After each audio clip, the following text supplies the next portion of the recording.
ஜீவவசனம் கூறுவோம், சகோதரரே சேர்ந்தே எக்காலம் ஊதுவோம். கர்த்தருடைய நாமம் மகிமைப்படுவதாக. கிறிஸ்துவுக்குள் அன்பானவர்களே, இந்த நாளிலும் ஜீவ வார்த்தை ஒன்றை கேட்போம். எபிரேயர் 3வது அதிகாரம் 4ஆம் வசனம் இப்படி சொல்லுகிறது: ஏனெனில் எந்த வீடும் ஒருவனால் உண்டாக்கப்படும், எல்லாவற்றையும் உண்டு பண்ணினவர் தேவன். எல்லாவற்றையும் உண்டு பண்ணினவர் தேவன். இதை நம்ம மனசுக்குள்ள வைக்கணும். இந்த வசனத்தை, இந்த வார்த்தையை சொல்றதுக்கு முன்னால இந்த வசனத்தில் வரக்கூடிய ஒரு பதம் என்ன? எந்த வீடும் ஒருவனால் உண்டாக்கப்படும். நிறைய வீடு வகை வகையாக நம்ம வீடுகளை கட்டுறோம். ஃப்ளோரிங் இப்படி இருக்கணும், ஹால் இப்படி இருக்கணும், கிச்சன் இப்படி இருக்கணும், நிறைய டிசைன் பண்ணுறோம். ரைட்டு. ஒவ்வொரு மனிதனும் தன்னுடைய மூளையின் அடிப்படையில் வீடுகளை கட்டுவதற்கு தேவையான முயற்சிகளை எல்லாம் நம்ம மேற்கொண்டு வருகிறோம். ஆனால் எல்லாவற்றையும் உண்டு பண்ணினவர் தேவன். நான் இவ்வளோ பெரிய காரியங்களை எல்லாம் செய்வதற்கு என் ஆண்டவர் தான் எனக்கு காரணமாக இருக்கிறாரு.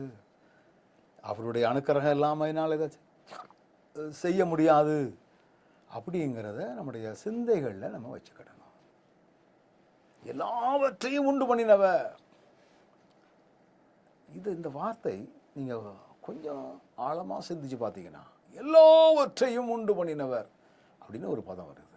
ஆண்டவரே, எல்லாவற்றையும் உண்டு பண்ணின நீர் இருக்கிறீர். ஆனால் எந்த வகையான வீடாக இருந்தாலும் மனுஷனால் உண்டாக்க முடியும். அது அப்பார்ட்மெண்ட்டாக இருக்கலாம், வில்லாவாக இருக்கலாம், தனி வீடாக இருக்கலாம், எதாக இருந்தாலும் சரி. ஆனால் ஆண்டவர் எல்லாவற்றையும் செய்கிறவர். இந்த சிந்தை எங்களுக்குள்ளே இருக்கணும்.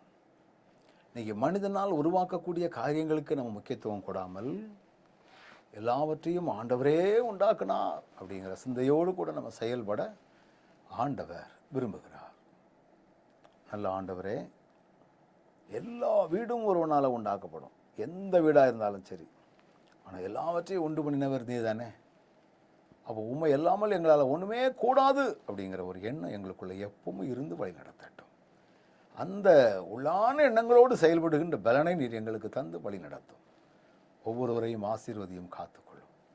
உயிர்த்தெழுந்த இயேசுவின் நாமத்தில் ஜெபிக்கிறோம், ஜீவனுள்ள நல்ல பிதாவே. ஆமென்.